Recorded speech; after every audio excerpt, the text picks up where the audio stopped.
어렵습니다. 아멘. 네, 저희가 계속해서 누가복음 1장 15절 말씀 성령을 충만하게 받을 것이며에 대해서 이야기를 하고 있습니다.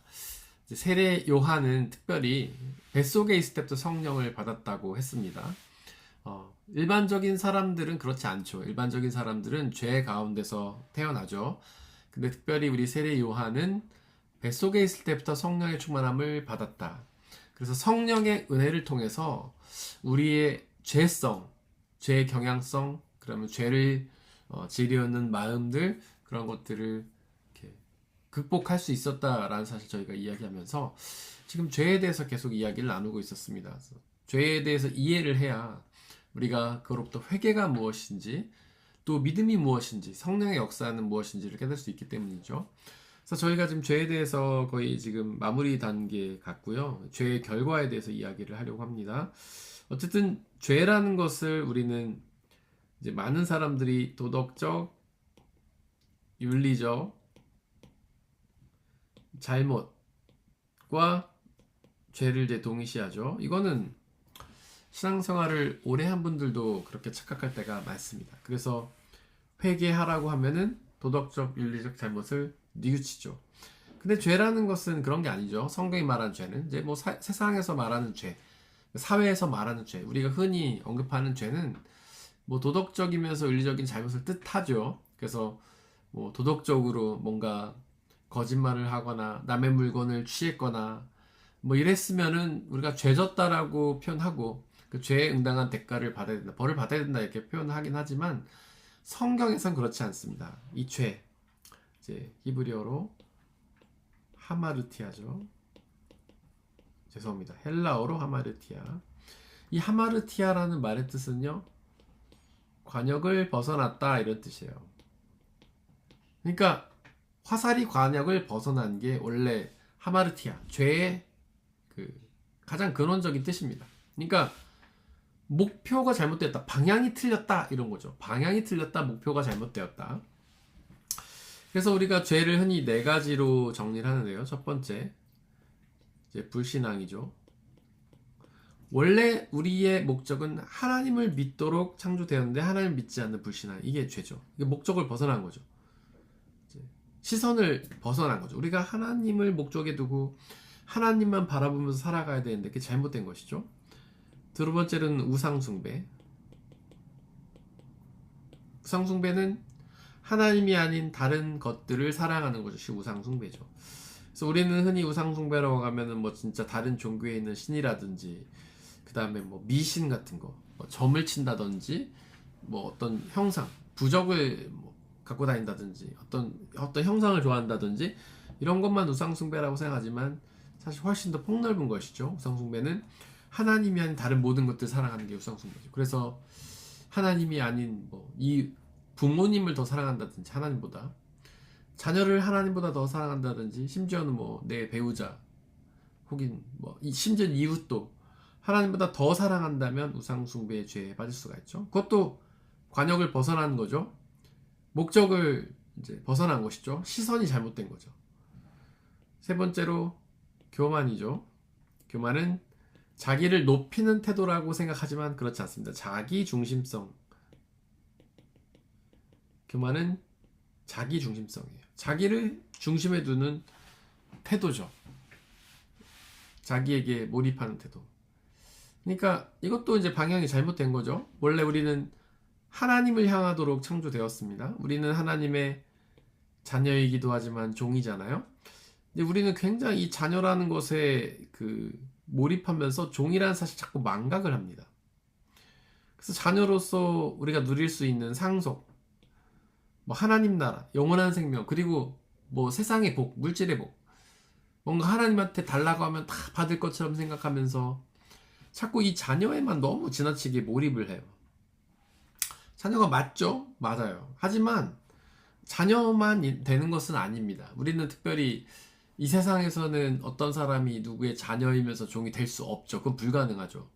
하지만 우리는 하나님에게 있어서 이 두 가지가 다 되는 거예요. 하나님의 자녀이면서 동시에 종이죠. 근데 자녀라는 사실에 지나치게 이제 몰입해가지고 항상 하나님께 상속받을 거, 하나님 나라, 영원한 생명, 뭐 그런 것만 소망하면서 우리는 살아갈 때가 너무나 많지만, 사실 종이라는 사실을 우리 기억해야 됩니다. 종은 뭐예요? 종은요, 철저히 주인에게 순종한 사람이죠. 그러니까 자기를 망각해야 돼요. 자기 집중이 아니에요. 자기를 완전 망각하는 사람이죠. 그래서 주인이 시키는 일을 위해서 나를 갈아 넣을 수 있는, 뼈를 갈아 넣을 수 있는 그런 사람이 바로 종이죠. 종은 뭐 가치 판단도 하지 않고, 뭐 나의 호불호를 따지지 않고, 내가 좋아하는 일이면 하고 싫어하는 일만 안 하고, 이게 아니잖아요, 종은요. 그 다음에 이게 나한테 유익이 된다 그럼 하고, 아니면 안 하고, 이게 아니죠. 무조건 그러니까 종은 주인이 시키는 일을 하게 되어 있죠. 그래서 종에게는 자기가 없는 거예요. 자기 망각이죠. 이게 종의 특징이에요. 그래서 교만도 사실은 하마르티아, 관역이 잘못된 거죠. 화살이 관역에 맞아야 되는데 관역을 벗어난 것이죠. 목적이 잘못된 것이고 방향이 잘못된 거죠. 우리는 하나님을 믿고 그분을 높여드리고 그분의 말씀에 순종하도록 창조가 되었는데, 그 하나님을 외면한 채 자기에게만 집중하는 나르시시즘적인 에고이즘이죠. 에고이즘적인, 지나치게 자기를 사랑하는 방식으로 살아가는 거. 이것도 하마르티아, 죄죠. 방향이 잘못된 거예요. 네 번째로 불순종과 태만. 종이라고 제가 말씀드렸는데, 종은요 순종해야 됩니다. 성실해야 돼요. 예수님께서 달란트에 비유하시면서 종에게 요구할 것은 충성이니라 라고 번역했는데, 사실 충성이라는 말을 이제 우리가 생각할 때는 뭐 군인이 마치 상관에게 충성하지, 충성 막 이런 걸 떠올리지만, 그 원래 원어의 의미는 이제 신실이죠. 신실. 성실하고 믿음직스럽게, 그러니까 성실하게 순종적으로 그 일을 감당하는 것이 종의 사명이죠. 그것이 예수 그리스도께서 우리에게 알려주신 달란트 비유에 나오지 않습니까? 그 얘기는 하나님의 종, 예수 그리스도의 종인 우리는 그런 신실성, 달란트 비유의 종에게 요구받았던 그런 신실성을 요구받는다는 거죠. 그래서 우리는 이 신실함을 지키며 살아야 되죠. 근데 이 불순종과 태만의 죄도 이 관역을 벗어난 거죠. 우리는 원래 하나님 앞에 신실한 존재로, 성실하게 순종해야 될 존재로 창조가 되었지만, 이 관역을 벗어나 가지고 이 목적을 잃어버리고 이 방향을 잃어버리고 우리는 불순종과 태만하는 것이죠. 이 죄의 근원은 뭐냐? 3번 교만이에요. 이 교만 때문에 나머지 1번, 2번, 4번이 나오는 겁니다. 우리가 하나님이 아닌 자기에게 집중하기 때문에 하나님을 믿지 않는 거예요. 하나님을 믿지 않는 사람들은 자기 자신을 믿죠. 그래서 하나님을 믿지 않는다는 사람들에게 가서 왜 하나님 믿지 않냐 물어보면 거의 대부분 이렇게 말하죠. 하나님을 믿느니 나의 주먹을 믿겠다. 혹은 나의 지식을 믿는다. 나의 재력을 믿는다. 물론 정말 똑똑한 사람들은 예수님 믿는 사람이 많지만, 애매하게 똑똑한 사람들은 하나님 잘 안 믿죠. 예수님 잘 안 믿죠. 자기를 믿죠. 그래서 내가 자기가 성경을 다 파악하고 있는 듯이 내가 성경 좀 읽어봤는데 이거 허점이 많고 믿을만하지가 않다, 막 이렇게 얘기하는 사람 많아요.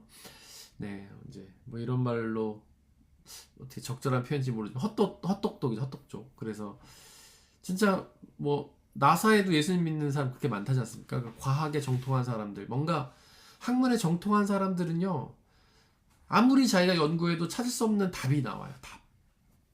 문제가 있어요. 답을 찾을 수 없는 문제가 있어요. 아무리 연구해도. 그 문제를 어디서 제시해 주냐? 성경이 제시해 주는, 바로 하나님이라는 답을 제시해 주는 것이죠. 과학자들은 어떻게 이 우주가 흘러가는지 연구하지만 왜를 설명 못해. 왜 이렇게 되지? 왜? 인간이 창조가 되어가지고 적응도 하면서 살고 각자 동물들이 있고 이 우주를 이렇게 이루며 살아가는데 어떻게를 막 설명할 수 있어. 근데 왜를 설명하지 못한 거예요. 왜 이 우주가 창조되었고 왜 사람이 존재하며, 그 대답을 누가 줘요? 성경에 있는 하나님이 준단 말이죠. 그래서 교만함은 이 모든 것들의 근원입니다. 교만하기 때문에 하나님 믿지 않는 거예요. 교만하는 사람들 우상숭배 왜 하냐? 교만은 자기 집중성이라고 했죠. 내가 잘 먹고 잘 살려고. 내가 돈이 많아야 잘 먹고 잘 사니까 하나님보다 돈을 섬기는 거예요. 내가 권력 있어야 잘 먹고 잘 사니까 나보다 권력을 섬기는 것이죠. 내가 어떤 부와 명예와 이런 게 있어야 하나 잘 먹고 잘 사니까 하나님보다 그런 더 사랑하는 것이죠. 그래서 교만이 근원이에요. 불순종 왜 합니까? 내가 귀찮으니까. 내가 더 재밌는 거 하고 싶으니까. 내가 더 좋은 거 하고 싶으니까. 불순종하고 태만하는 것이죠. 그래서 많은 사람들이 취미는 참 열심히 하죠. 새벽부터 가서 열심히 합니다. 성실해요. 근데 하나님 일에는 되게 외면하는 경우가 많죠. 교회도 맨날 지각하고 성경 읽으라면 안 읽고 드라마는 열심히 보고 영화는 열심히 보고 게임도 열심히 하고 운동도 열심히 하면서 성경은 안 보고 그런 것이죠. 왜 그러냐? 자기 집중성. 내가 좋아하는 것, 내가 원하는 것만 하려고 하니까 이제 이런 것에 빠지는 거죠. 그래서 우리는 회개하기 위해서 어떻게 해야 되냐? 이 자기 집중성에서 벗어나야 되는 거예요. 회개는 돌이키는 거죠. 아까 죄는 관역을 벗어나는 것, 방향이 잘못된 것이라고 했죠. 그래서 회개는 뭐냐? 이 벗어난 화살을 다시 관역으로 꼽는 거예요. 잘못된 방향을 다시 정확한 방향으로 돌리는 거죠. 잘못된 목적을 다시 정확한 목적으로 바꾸는 거예요. 그래서 회개라는 것은 나에서, 다른 말로 하면 교만에서부터 하나님께로 돌이키는 것이 바로 회개입니다. 물론 불신앙에서 돌이켜서 하나님 신앙을 돌이키는 것이 교만이죠. 회개죠. 우상숭배에서 하나님만 믿는 것이 회개죠. 불순종과 태만에서 성실과 순종으로 가는 것이 회개죠. 그런데 가장 핵심은 바로 나 자신에게 집중하는 나 중심성에서 하나님 중심으로 돌이키는 이 회개가 이루어져야지 우리는 진정한 회개를 이룰 수 있다는 것이죠. 그래서 예수 그리스도께서 십자가에서 자신을 죽이심으로 우리의 죄를 용서하셨다라는 것은 굉장한 신학적 의미가 있는 거예요. 우리는 흔히 그렇게 알죠. 내 죄를 대신 예수님 지시고 죽으심으로 우리의 죄를 용서하셨다. 맞습니다. 틀리지 않아요. 그런데 우리가 잘 다루지 않는 간과하고 있는 것 중에 하나는 뭐냐면 예수님께서 십자가에서 자기 자신을 죽이셨다는 내용이에요. 자기 자신 뭐냐? 교만한 죄의 근원, 다른 모든 죄의 근원인 자기 자신을 죽이심으로 우리의 회개와 구원을 이루셨다는 사실은 굉장히 중요한 시사점이죠. 그러니까 십자가 사건은 크게 두 가지 의미가 있는 거예요. 우리의 죄를 대신 지셨다라는 뜻도 있는 것이고, 죄의 근원인 자기 자신, 다른 말로 뭐 자아가 될 수도 있죠. 에고, 이걸 죽였다라는 것이 굉장한 시사점이 있는 것이죠. 그래서 예수님이 뭐라고 하십니까? 나를 따르려거든 자기 십자가를 지고 자기를 부인하고. 사실 자기 십자가를 지고 자기를 부인하라는 것은 같은 표현의 다른 두 가지 말이죠. 같은 표현이에요. 십자가를 지라는 건 뭐예요? 자신을 죽이라는 거죠. 우리는 십자가를 지라는 표현을 고난을 당하는 거로만 생각하지만 더 큰 핵심은 자신을 죽이는 것에 있어요. 그래서 자기 십자가를 지라, 이거는 너에게 맡겨진 고난을 감당해라 라는 뜻도 있겠지만, 더 중요한 것은 너 자신을 죽여라. 예수님이 십자가에서 자기 자신을 죽이신 것처럼 너도 스스로 십자가를 지고 자기 자신을 죽여라. 그 자기를 죽이는 것에 있는 것이죠. 그리고 자기를 부인, 똑같은 말이죠. 자기를 죽인, 이것이 바로 진정한 회개입니다. 그래서 예수님은 사실은 나를 따르려거든 자기를 부인하고 자기 십자가를 지고 나를 따르라 라고 한 것은 원래 회개하라는 뜻이에요. 똑같은 말이에요. 회개하라는 뜻이에요. 이 말씀은 예수님께서 사역 기간 내내 외치셨던 말이죠. 회개하라, 하나님 나라 가까이 왔다. 굉장히 의미심장한 말이죠. 참 성경에 기록된 예수님의 모든 말씀이 다 의미심장하지만 이것도 의미심장합니다. 회개하라, 하나님 나라가 가까이 왔다.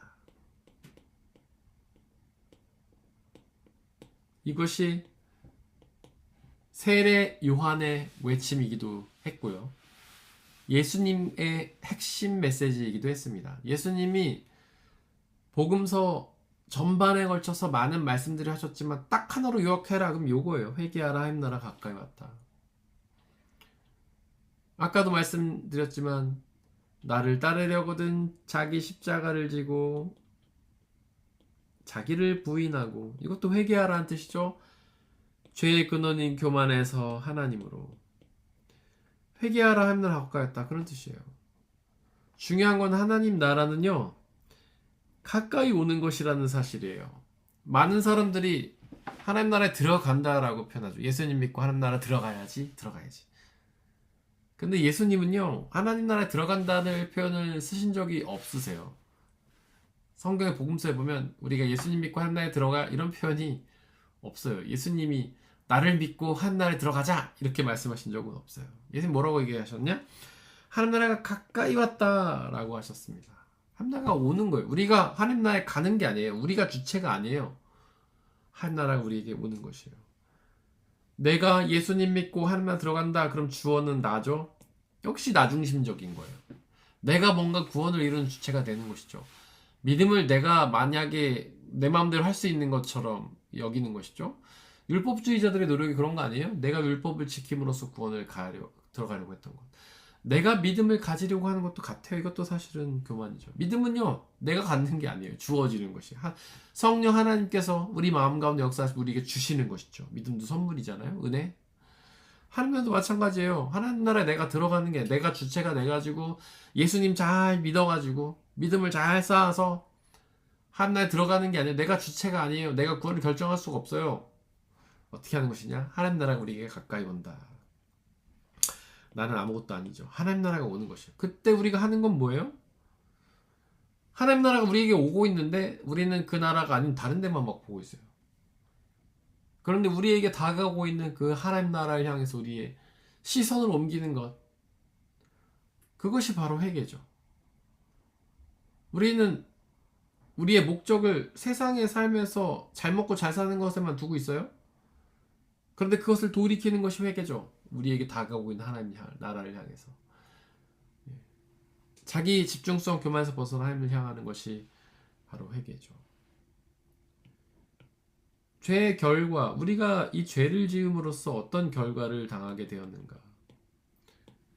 큰 틀에서 보면은 분리입니다. 분리. 나눠지는 거예요. 제가 그런 얘기 종종 드렸죠. 사람 사이에 사이가 안 좋아지면 제일 먼저 뭘 하는가? 분리를 합니다.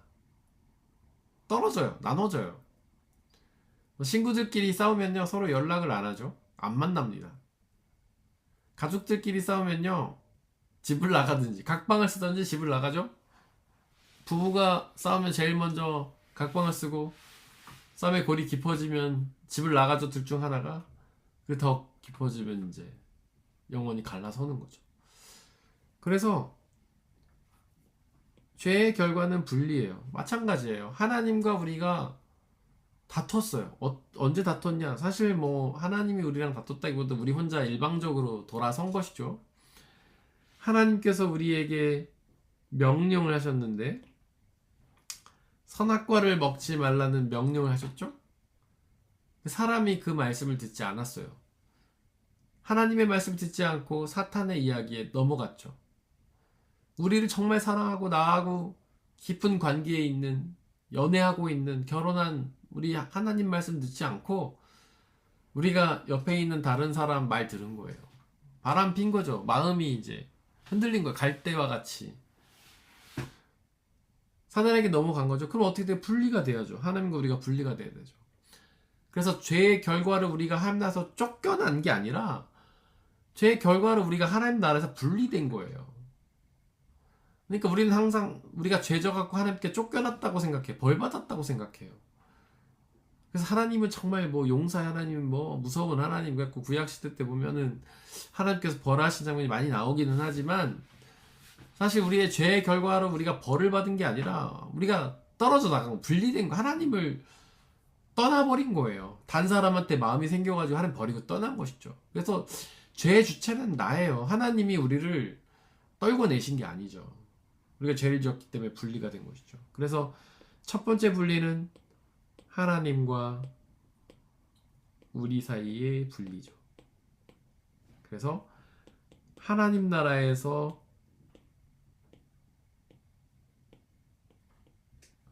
뭐 쫓겨났다는 표현은 좀 잘 안 맞는 것 같고, 이제 분리된 거죠, 분리. 하나님 나라에 들어가지 못하고 하나님 나라 밖에 머물게 된 것이죠. 그러면서 어떤 결과, 그러니까 하나님 나라에서 분리되면서 어떤 결과가 나왔냐? 하나님 나라의 핵심은요, 하나님이 계신 곳이에요. 이게 하나님 나라의 정의예요. 하나님이 계신 곳. 그래서 하나님이 다스리는 곳. 이게 하나님 나라의 정의예요. 하나님이 계셔서 하나님이 다스리는 곳이 바로 하나님 나라입니다. 우리가 죽으면 가게 될 어떤 영역이 아니라 하나님께서 계신 모든 곳, 하나님의 다스림이 미치는 모든 것, 그게 하나님 나라죠. 근데 여기서 분리되면서 어떤 일이 일어났는가? 생명을 잃게 되었어요. 영원한 생명을 잃게 되었죠.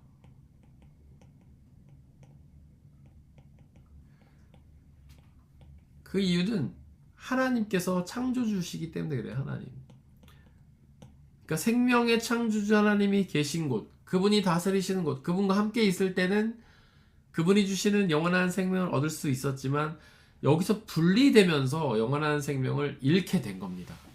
그러니까 우리가 죄를 져서 벌 받아가지고 영원한 생명을 잃은 게 아니고, 우리가 죄를 지어서 그 결과로 하나님과 분리가 되면서 그 하나님이 우리 가운데 없기 때문에 영원한 생명을 누리지 못하게 된 거예요. 이거 굉장한 차이가 있습니다. 그래서 여러분들 이렇게 이해를 해야 돼요.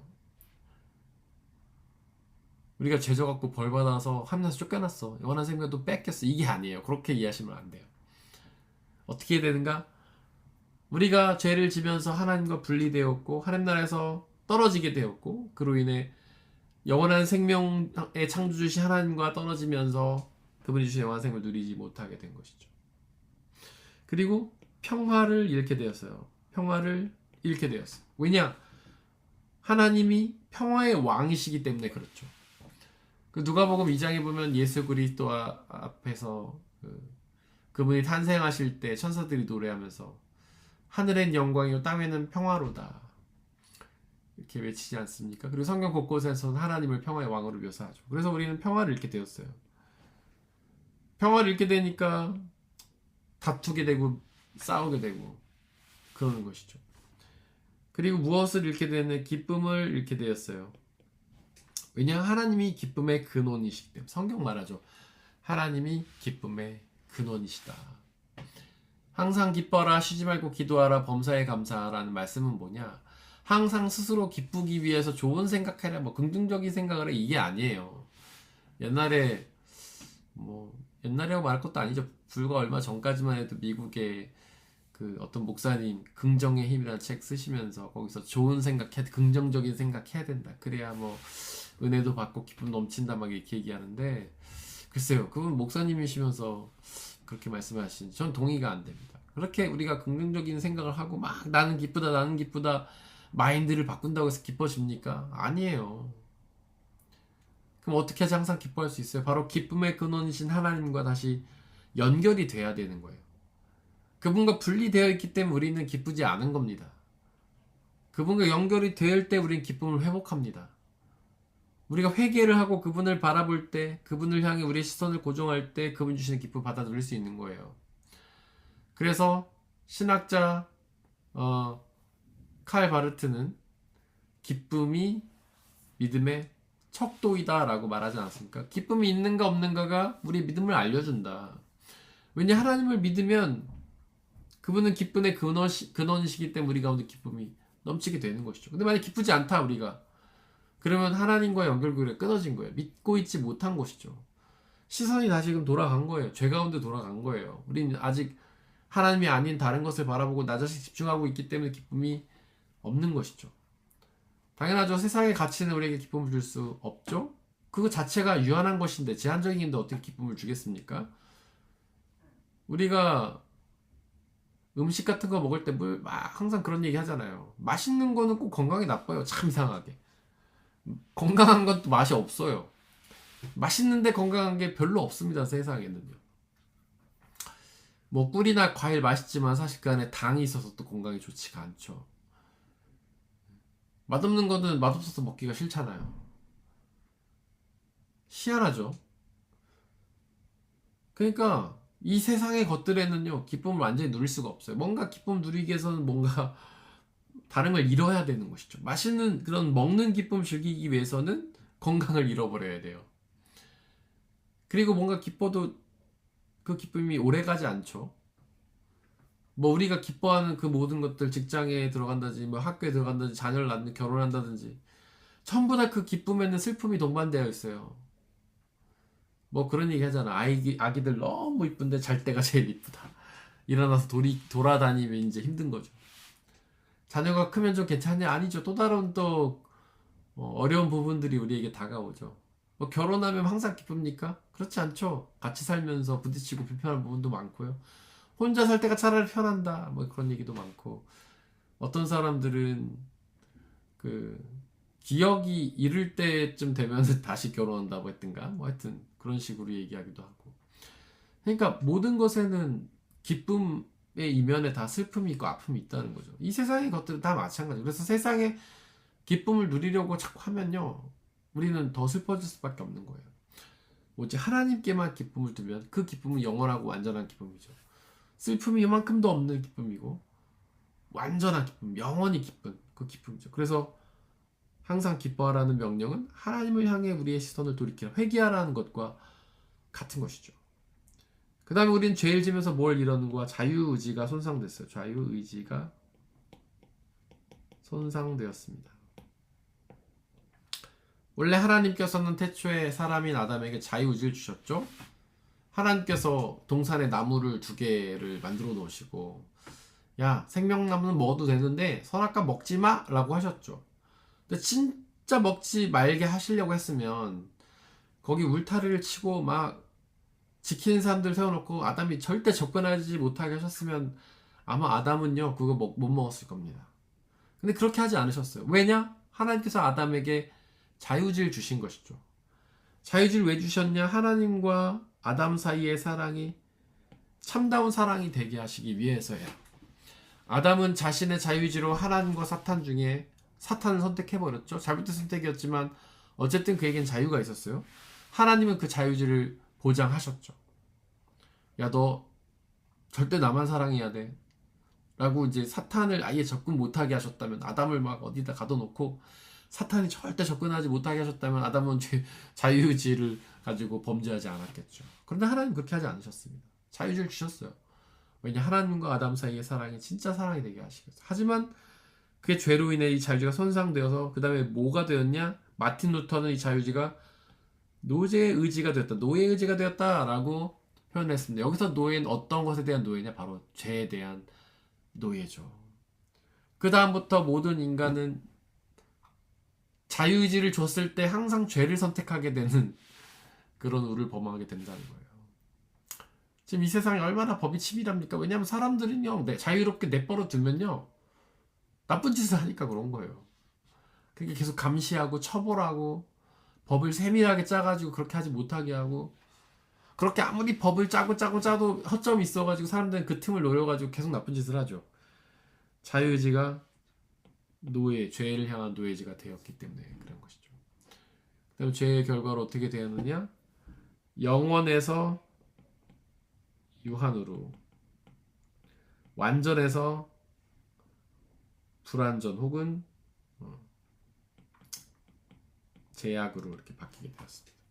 영원성은 하나님의 속성이에요. 완전도 하나님의 속성이죠. 하나님은 영원하신 분이고 완전하신 분이신데 원래 우리도 그 모습을 닮았었지만 죄로 인해 이 모든 것들이 이제 잃게 되었죠. 그것이 바로 죄의 결과입니다. 여기서 우리는 무엇을 해야 되냐? 바로 죄의 근원인 교만, 자기집중성에서 벗어나서 하나님께 돌이키는 회개가 이루어져야 그 모든 것이 이루어지면 이 모든 것도 다시 회복하게 되는 것이죠. 하나님 나라에 다시 들어가게 되고 영원한 생명을 회복하게 되고 참된 평화를 얻게 되고 기쁨, 자유의지 회복하고 얻게 되는 것이죠. 그래서 우리가 죄에서 돌이켜 참된 회개를 이루고 하나님 주시는 그 모든 은혜를 누리는 저와 여러분들이 되었으면 좋겠습니다. 우리 함께 찬양하겠습니다.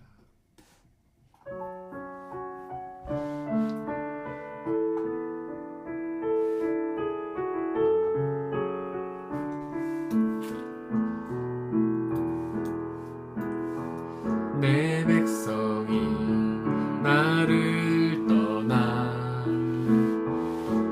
돌아섰지만 내 사랑이 내 백성을 포기 못하니 내 모든 것 내어주고 나 그들을 얻으리라. 여호와께 돌아가자. 우린 돌아서도 그는 변치 않네. 여호와께 돌아가자. 우린 넘어져도 그 사랑 여호와께 돌아가자. 여호와께 돌아가자. 우린 돌아서도 그는 변치 않네. 여호와께 돌아가자. 우린 넘어져도 그 사랑 영원하네. 비록 우리는 범죄에서 하나님과 분리되었지만 우리 하나님께서는 여전히 우리를 바라보고 계십니다. 우리를 사랑하시며 우리가 돌아오기를 기다리고 계십니다. 우리의 마음을 돌이키기 위해 사람의 몸을 입고 이 땅에 찾아오시어 우리 가운데 오셨습니다. 우리 마음을 돌이키기 위해 성령 하나님을 통하여 우리 안에서 역사하시며 우리를 부르십니다. 우리가 할 일은 그저 돌아서는 일입니다. 회개입니다. 하나님이 아닌 것에 마음을 두었던, 나 자신에게 마음 두었던 그 모든 시선을 돌이켜 하나님을 바라보는 그 회개만 있으면 다시 우리는 구원을 얻고 하나님 나라에 들어가 영원한 생명을 누리게 됩니다. 이 시간 성령 하나님 우리를 도우시어 우리가 온전한 회개를 이루게 해달라고, 하나님이 아닌 다른 곳에 두었던 우리의 시선을 하나님께 돌이키게 해달라고 이 시간 함께 기도하겠습니다. 하나님, 간절히 기도합니다. 우리는 끊임없이 범죄합니다. 그냥 놔두면 하나님이 아닌 다른 곳을 바라보고 나 자신에게 집중합니다. 하나님, 성령 하나님 우리에게 보내주시어 우리를 도와주시고 우리의 마음과 생각을 자각하여 주시고 우리를 돌이켜 회개하여 하나님만 바라보게 하여 주옵소서. 온통 죄를 향해 있던 우리의 시선을 주님께로 돌이켜 하여 주옵소서. 온통 하나님이 아닌 것들을 가득 채웠던 우리의 마음을 비우고 오직 하나님을 채우게 하소서. 자기의 집중성에서 벗어나 하나님 중심으로 가게 하여 주옵소서. 그리하여 하나님 주시는 그 구원, 하나님 나라와 영원한 생명, 참된 기쁨과 평화, 자유를 회복하며 주님 주시는 은혜를 누리는 복된 삶 되게 아버지 역사하여 주옵소서. 온전한 회개를 이룰 수 있도록 아버지 하나님께서 역사해 주시길 소망합니다. 인도하여 주옵소서.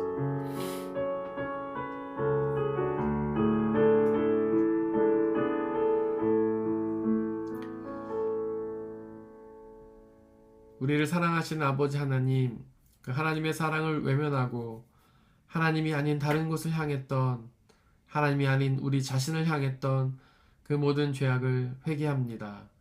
성령 하나님 돌이키시어 우리의 눈과 귀를 하나님께로 고정하게 하시고 우리의 마음을 주님께로 열게 하시어 성령 하나님을 온전히 받아들여 온전한 회개를 이루어 하나님 나라와 영원한 생명 누리는 복된 역사 우리에게 허락하여 주옵소서. 우리에게 믿음의 전신갑주를 입혀주시고 우리의 믿음이 결코 흔들리지 않고 오직 주님만 바라보며 주님이 주시는 그 구원을 누리는 역사 허락하여 주옵소서.